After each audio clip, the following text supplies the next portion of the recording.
Good morning and welcome to day 66 of our Bible study, the 365-day journey through different genres of writing in the Bible.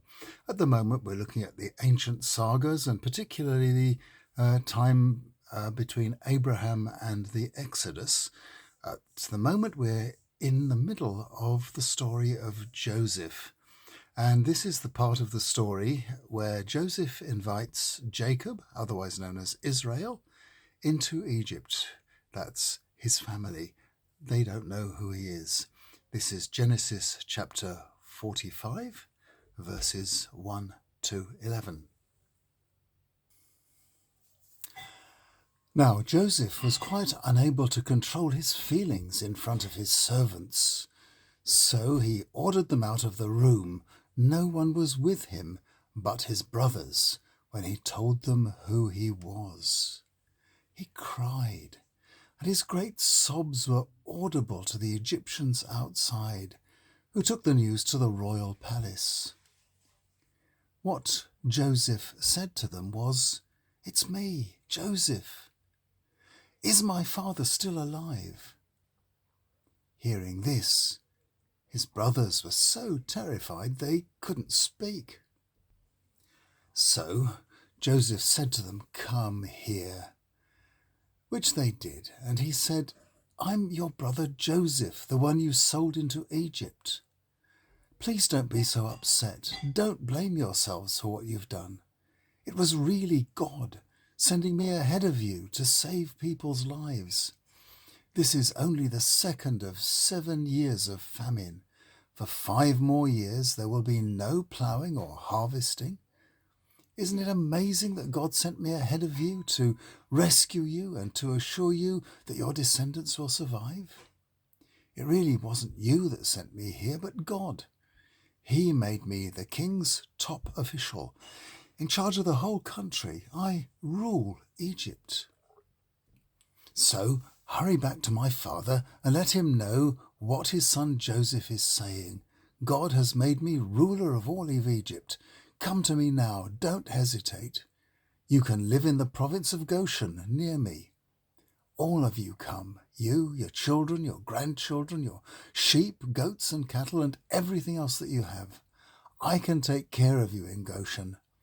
5 more years of famine are still to come, and I don't want you, your family, or your livestock to perish." Well, since he had risen so high, Joseph was now in the perfect position to be generous. He had teased his brothers unmercifully in the process, falsely accusing them of spying, and later forcing them to fetch their younger brother Benjamin back with them, seemingly as a hostage, and then making it appear that they had been guilty of theft.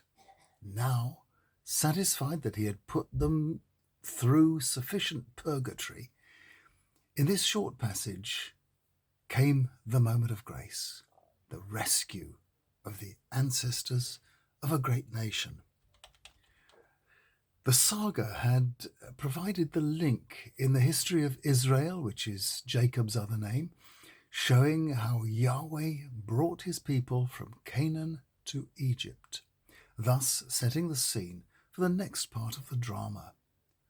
All the descendants of Abraham were eventually to own this as their own saga, even if their particular family or tribe were not descended from Jacob's line and the 70 souls who were sent with him to Egypt. Christians also call ourselves the descendants of Abraham, as do the people of Islam. We too have made this story our own.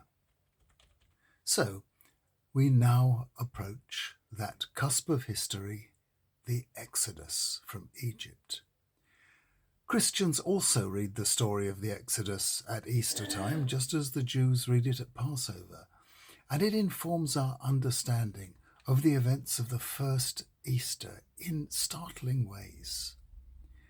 We sing with St. Paul, "Christ our Passover has been sacrificed for us, therefore let us keep the feast." The book of Genesis ends with the death of Jacob and eventually of Joseph himself, at the just believable age of 110. And a brief linking passage in Exodus chapter 1 brings us to tomorrow's reading, the birth of Moses. Here is the linking passage, Exodus chapter 1, verses 6 to 9. Time passed. Joseph, his brothers, and all his generation passed away. Their descendants, the Israelites, had many children. So numerous were they, so strong, that Egypt was filled with them, and a new king, who knew nothing of Joseph, came to power there. These Israelites, he said to the people, are very numerous and powerful. They are a threat to us. So the story continues tomorrow. See you then.